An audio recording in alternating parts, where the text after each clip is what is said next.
Good morning. Well, we've already talked about the weather, so I have no small talk to talk about. Have you ever realized that? Have you ever noticed that if you meet people you haven't seen in a long time, that the primary thing you talk about is the weather? Thank God for it, or we would have nothing to speak to each other about. I don't think we'd have to leave our houses. We wouldn't have to communicate. Some big things have been happening lately. I don't know if you guys have noticed, but apparently the government shut down. You know it's really bad when the best solution is to try turning it off and on again. People up there can't seem to agree. Republicans blame the Democrats. Democrats blame the Republicans. Trump blames both of them. And nobody can come to a conclusion. So actually, I had heard that they have gotten a mediator in. And he'll be in on Monday. All he requires is free coffee. And he will be in to help alleviate the stress of the government. So looking forward to seeing what he comes up with, because nobody else can figure it out. But anyway, today, actually, all of this relates. I hope you realize that. We're talking about the messes in our lives and the messes that we try to get out of. And today's message in particular is called Inside Out. And it's really about focusing on the problems that we have on the inside before we focus on the ones that we have on the outside. And just as it is with the government, they need to focus on some of the internal problems before we can focus on the external ones. And we too have that issue, and we often get caught up in trying to fix all of the external stuff first. And we don't realize that a lot of the problems come from within. And if we can take a good look at those, we can kind of understand the outside problems a little bit easier. So before we jump in, I want to recap over what the last 2 weeks has been about. First of all, we talked about the fact that messes are normal. Everybody has messes. If you're not in one now, you will be eventually. Messes are actually what show us that we need God. Without them, we think we could do everything on our own, but those messes in our lives show us that God is actually the best answer, the best solution, that we need him more because we can't actually solve all of our messes on our own. We also talked about the fact that Jesus is the solution to those messes, that if we have more Jesus in our life, if we incorporate him more into our lives, that will be the solution to solving those messes. We've also learned that we need to surrender and follow, that we can't just pray our way out of messes, but instead we learn to surrender to Jesus in them, and he will lead us through our messes out to the other side. That there's no such thing as an instant fix. That we can't just pray to God enough so that he'll take us out of our problems and set us in the safe zone, but instead that we pray our way through those struggles and through those messes, because God does really care about where we are in our lives and what we're dealing with. And you know, Jesus loves us too much to leave us a mess. And that can hurt sometimes. That can be difficult because any good parent knows that it's important that their children are brought up in a particular way so that when messes hit them later in life, they'll be able to work their way through that. I owe my parents a lot for what they've taught me and how they never gave up on me. And that in the middle of my messes, they stayed with me and guided me through them.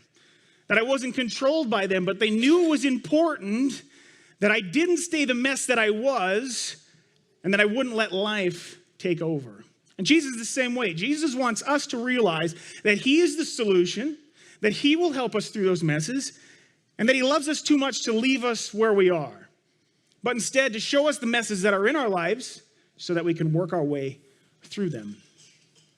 Now, when it comes to the Christian life, when it comes to Christianity in general, sometimes we just melt that down to rules and regulations. We look at Christianity, we look at what we're supposed to be doing, and what we focus on most is what not to do. And we focus on all the things that are negative. And we say if we don't do this, we'll be better. If we don't do that, we'll have a more successful life. If we avoid these problems, then life will be better off. Well, yes, maybe marginally. But Christianity isn't simply about avoiding the negative aspects of our lives. It's something that we need to do so that we can experience Jesus every single day. And that through those messes, we'll know that we need God. But sometimes we focus on what not to do more often than what to do. You see, Christian life is not about avoiding mess, but pursuing something better. It's not about just looking at the negative things in our lives and saying, I need less of them, but instead pursuing something greater as we go through them. Because the messes, again, are what show us that we need God. And when we know that we need God, we also know that we need something better. And when we know we need something better, those messes become so much smaller. They don't control us. They don't run our lives. But instead, we can look out of those messes towards the future and what God holds for us. Now, this is a really important line. We can screw up, but don't give up.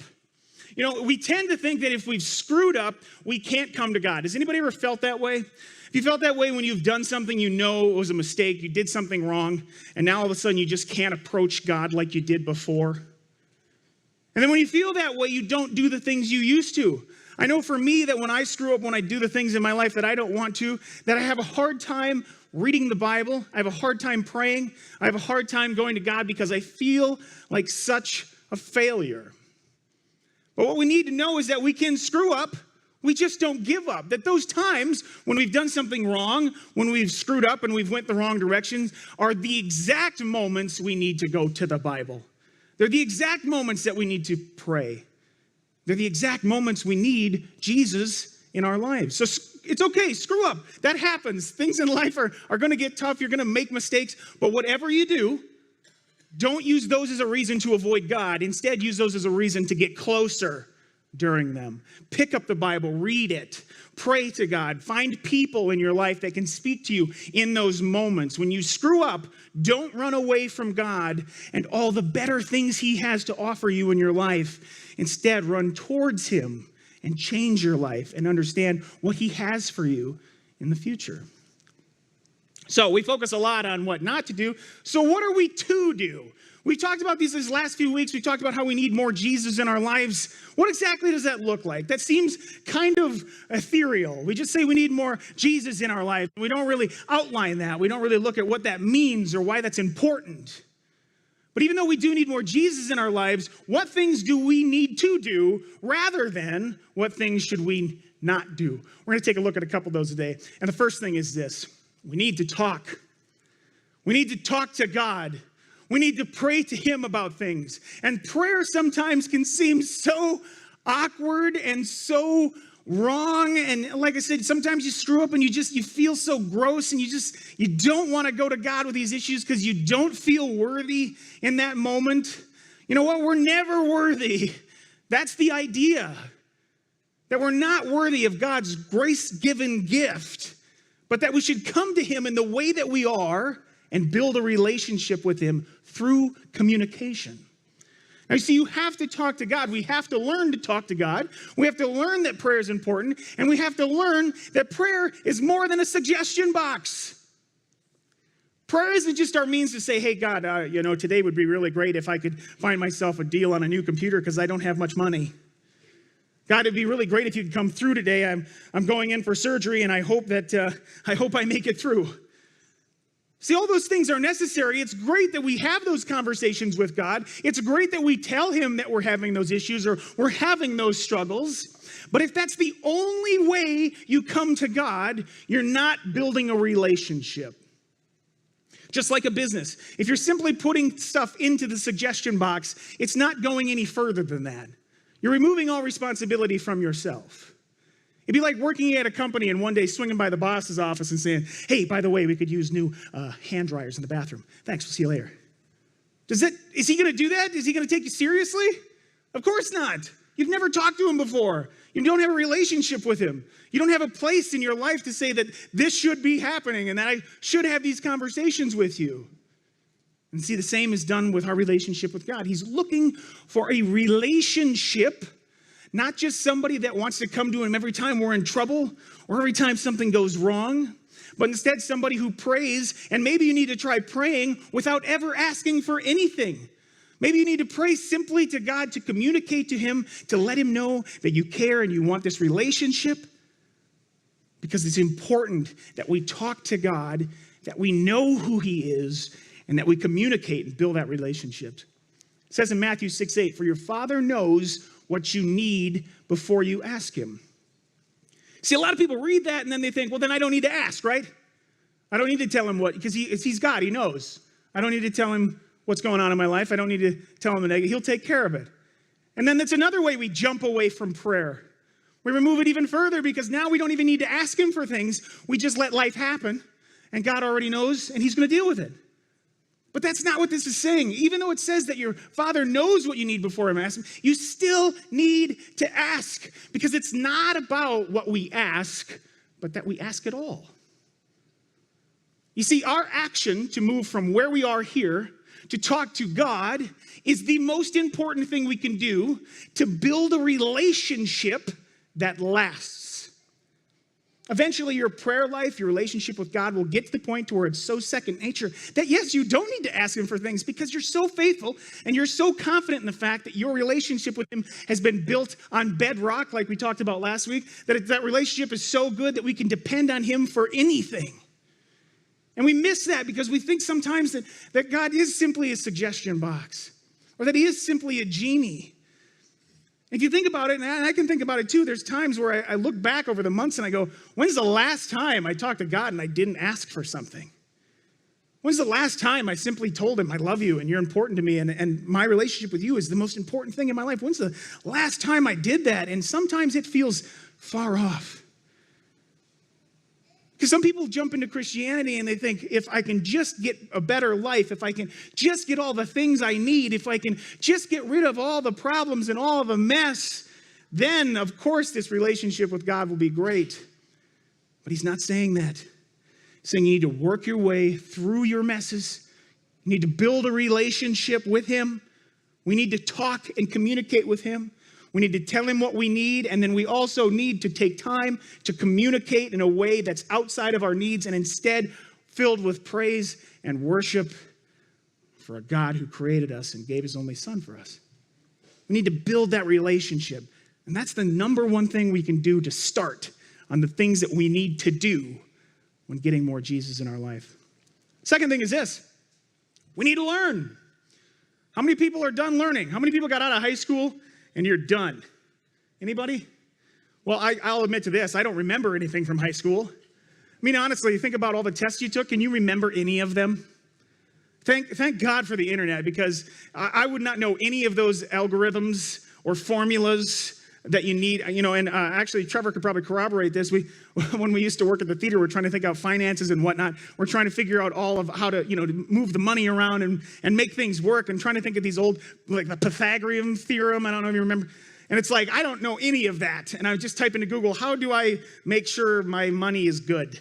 And it tells you. So, I mean, thank God for that. But, I mean, if you think back over the years when you're in high school and all the stuff that you stressed about and all the problems that you had and all the issues, and you're trying to remember all these things and you're studying. I never did any of that, but I know some people did. And you can't remember it now, can you? I mean, it's so far from where we were. And I think some people, honestly, they get out of high school, they get out of college, they get out of wherever they're at learning, and then they throw everything behind them, and they think, I got this. I'm good. And then we don't learn anymore. We don't read anything. We don't listen to anybody. We don't talk with people that can help us. And I think that's a big, big stumbling block to discovering who Christ is in your life. Because there's a lot of places we need to learn. We need to know what's going on. We need to have a connection with this world enough to know how to handle it when it's at our doorstep. We have to learn. A pastor once asked me this question, and it caught me totally off guard. He said, "What are you reading?" And I'm like, nothing. How many people can answer that question right now with nothing?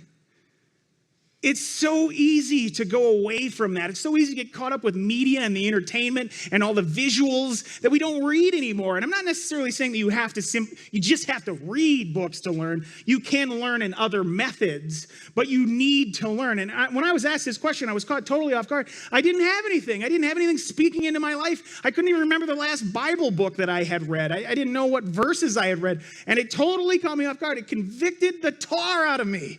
And I felt so worthless, I felt so off, and I felt so wrong. Because I knew that I wasn't doing myself any favors. I wasn't doing any of my friends or family any favors, because I simply stopped learning. And you can't help other people. You can't help your family. You can't help your kids. You can't help your spouse if you're not constantly learning. This is some of the things this is what I'm reading right now. Every single morning I have a stack of books right by my computer because I know in the morning the first thing I'm gonna do is go to my computer. So when I go to my computer, then I see the books, I go, okay, I gotta read these. So they're set right there on purpose. You need to put those things into your life. You need to make sure that if you have a struggle doing it, that if the first thing you look at in the morning is a refrigerator, you put your books in there. Because then when you open it up, they're nice and fresh. And you can read them with a cup of coffee. But whatever it takes, you have to put those things in your life so that you don't fall back into the way that you were. Like we talked about last week, that we move from a life of darkness into a life of light instead. And the darkness is so much easier to be in. The darkness is so much easier to be there and to not advance. That if we don't put these things into our life that cause us to stop and rethink where we are, we'll stay there. So some of the books that I'm reading right now, I'm reading through Mere Christianity. I have this really great book called Speeches That Changed the World. It's not a Christian book, but through it I'm learning all of these speeches, all these things, all these powerful things that these people have said, dictators or theological beliefs and all of these different things. And I'm reading and I'm learning where it's going from. And I'm taking that stuff and I'm comparing it back to my Christian life through the Bible, which I'm also reading at the time. And I'm going, how do these things stack up? How do these things measure with each other?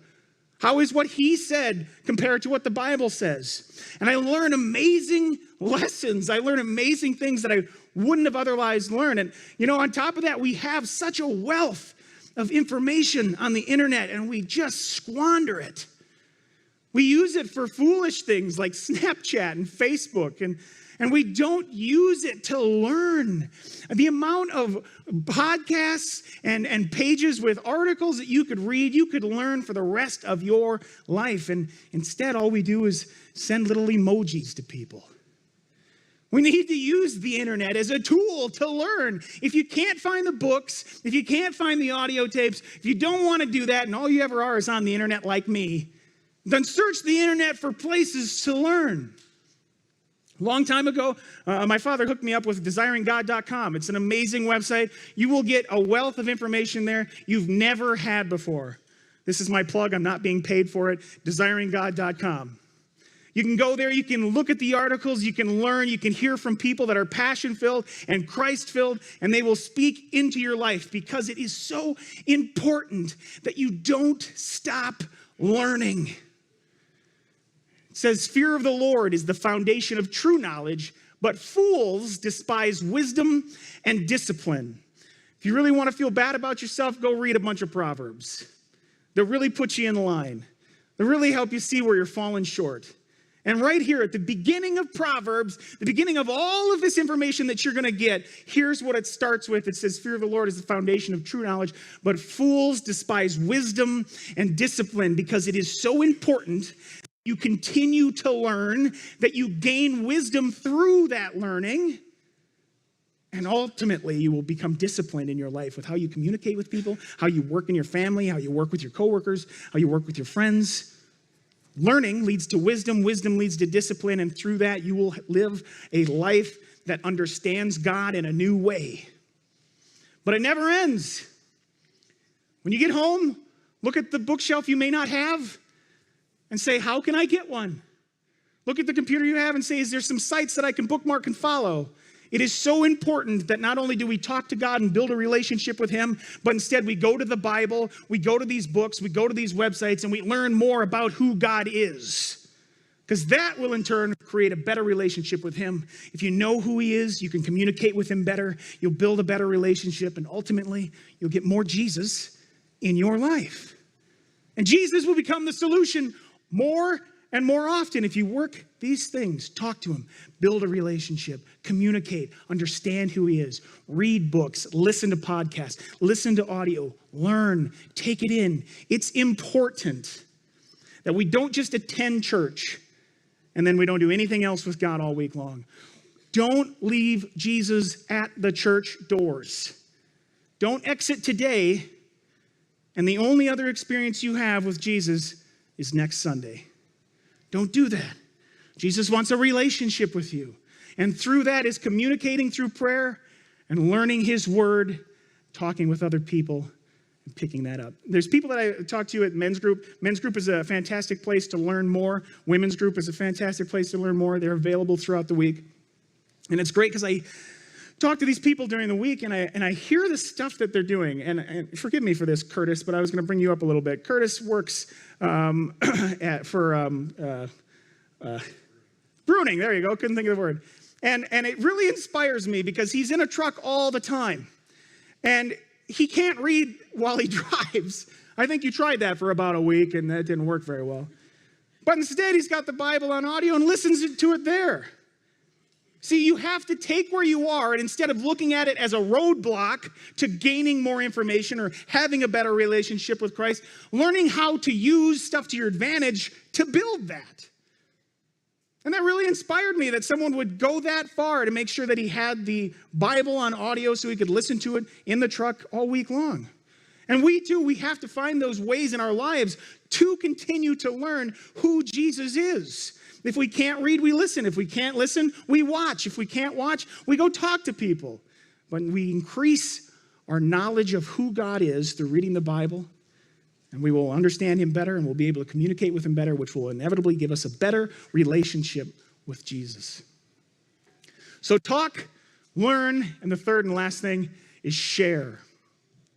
It's so important that in our lives, through our relationships with Christ, through our understanding of who he is, and through the learning in that we share that with other people. We need people to share with us, which brings the first question: who is speaking into your life? Who are you talking to? Who is someone that is trying to walk as best they can in a life of light, that's speaking into your life to help you do the same? Who are you communicating with that's had struggles that can talk to you and say, this is how I dealt with this. This is how I went there. It's not saying we have to be perfect people so that we can start communicating with other people, but that through our messes, we're given the means to relate to other people and speak into their lives. People need you to speak into their lives. People are waiting for someone that went through the same thing that you went through to help them go through it as well. And we need to understand that we can't clean ourselves up enough to get to the point to where we feel perfectly fine so that we can speak into other people's lives. No, right in the midst of the mess, right in the midst of all of our struggles and our problems, that's when we need to talk with other people. We need to share our lives with them so that through it, we can learn and we can talk, we can have a better relationship with Christ, and we can grow together. We need to share. So who's speaking into your life? How do you do that? You come here on church on Sunday, you talk to people, you communicate with them. Some of the greatest things that I see here at church is when people walk past somebody and the one person didn't see him, but the other one did. And the other person goes, oh, hey, how are you doing? And then they turn around, they hug, and it's just so great. I love that because here at Iron Ridge, we have that community. We have the ability to talk to each other. We have the ability to communicate with each other and share our lives with other people. So who is speaking into your life? Do you have anybody? Ask yourself that question. Make that assessment. If there's nobody, here's the place to start. Find somebody. Communicate with somebody. Build a relationship with somebody. It is so important that other people speak into your life because sometimes when you're in the middle of the mess, you can't see outside of it. You need somebody else with a better view to help you navigate through it. To get out. It says in Galatians 6:2, share each other's burdens, and in this way, obey the law of Christ. See, when you share each other's burdens, you're obeying the law of Christ. And when you do that, you're building a relationship with him. Isn't it great how all of this works together? We need to share each other's burdens. We need to know what's going on in people's lives so that we can speak into them. So that when they're in the midst of those struggles and they can't see a way out, that we come along and we say, let me help you. Why? Because you're doing Christ's law in that moment. Also, those people, as they begin to build a relationship with Christ with better understanding of who he is, will then be able to come alongside you someday or other people who need it. It is so important that we lift and guide each other through our messes so that we know we always have a support group of people who can help us out when we need it most. Share each other's burdens, and in this way, obey the law of Christ. The other side of this question is, whose life are you speaking into? Who are you offering information to? Who are you helping through situations? When's the last time you called somebody up on the phone and said, hey, how are you doing today? Is there anything I can help you with? When we come here on Sunday, I hear that all the time, and it is fantastic. Iron Ridge is amazing at helping and assisting other people. And we need to know that even in and amongst our messes, sometimes it's just rough on our lives, the best thing we can do is help other people. And that, in and of itself, will help you in some of your own messes. If we help other people along, that will help us. Now, I know we've talked about this a little bit before, but there's a part in our brain that releases serotonin into the rest of our body. And serotonin is that feel-good feeling. It's that thing that makes us go, oh, that was nice. I like that. You get that when you help other people. And when you feel better biologically, you have a brighter view of life. Now, all of a sudden, the messes that you're in aren't as bad. And you can navigate them a little bit clearer. So amazingly, even in the midst of your mess, sometimes the best thing to help your mess is to help somebody else in theirs. I mean, we need to understand the value of speaking into other people's lives so that through it, we can help ourselves in the midst of our own messes. It says this in Luke 6, "Give, and you will receive. Your gift will return to you in full, pressed down, shaken together to make room for more, running over and poured into your lap. The amount you give will determine the amount you get back."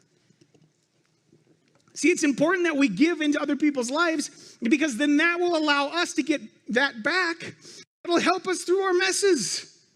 It's biblical.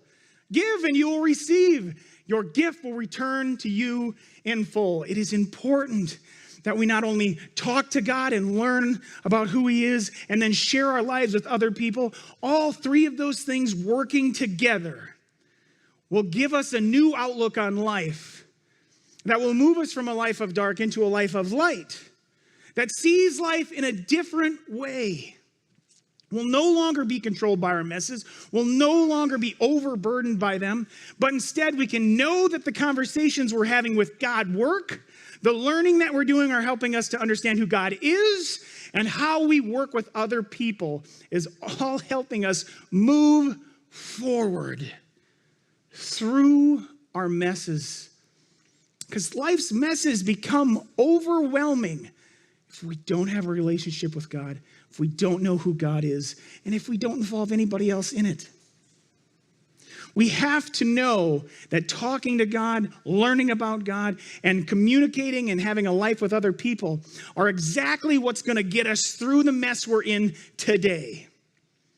And if you live by the model that you've screwed up and now you can't move forward any longer, I implore you to look at this instead and move towards doing these things rather than the things that we shouldn't do. Focus on the things we should do so that when the mess hits us hard, when the mess is an issue, when we can't see through it, we have all of these things to go back to. Because now, instead of knowing what not to do, we know what to do. Struggle right now in the moment is tough, it's difficult. Have I talked to God? Have I been working on my relationship with him? If not, that might be part of the reason you're in your mess. Are you learning anymore? Do you have any new information in your life? Do you have any people speaking into it? Maybe you don't have the information you need to get you through the mess. Maybe you don't have the understanding. Do you have other people involved in your life? Do you have people that can speak into your life from the outside who see what you're going through and say, well, this might work because you can't see it? If not, maybe that's why you're in your mess. Our messes can be a lot smaller if we do these things. If we talk to God and build a relationship with him, if we continue to learn who God is and who he is in our lives, and if we share our burdens with other people, we will be lifted up out of our messes for a moment to look and then navigate our way through them with the help of these three things. I want to close with this, Philippians 1:9 through 11. It says, I pray that your love will overflow more and more. And this is Paul. He's talking to this church, and he's talking through what's happening with them. He really praises them to begin with, and this is what he has to say with them. He says, I pray that your love will overflow more, and that you will keep on growing in knowledge and understanding. For I want you to understand what really matters, so that you may live pure and blameless lives until the day of Christ's return. May you always be filled with the fruit of your salvation, the righteous character produced in your life by Jesus Christ, for this will bring much glory and praise to God. Don't miss that. He's saying, may you be filled with the fruit of your salvation. That sense that you got when you first discovered who Jesus was in your life. That the fruit of that salvation will be the righteous character produced in your life by Jesus Christ.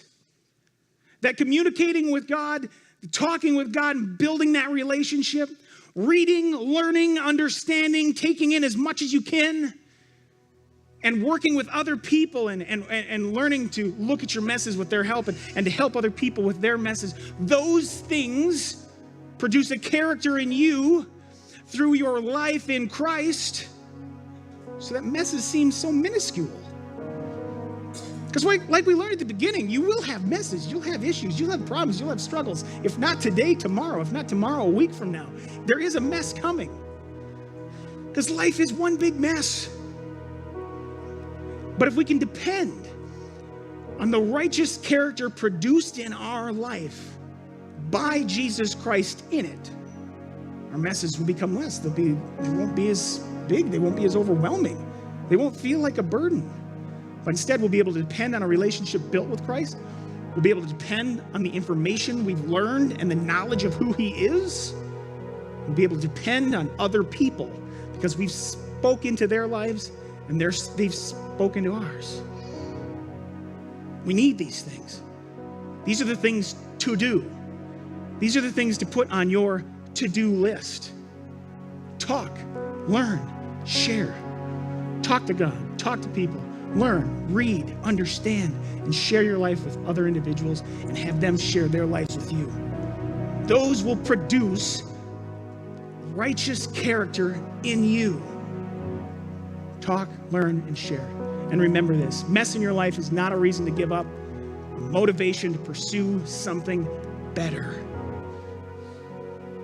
Mess in your life is not a reason to give up. Don't give up.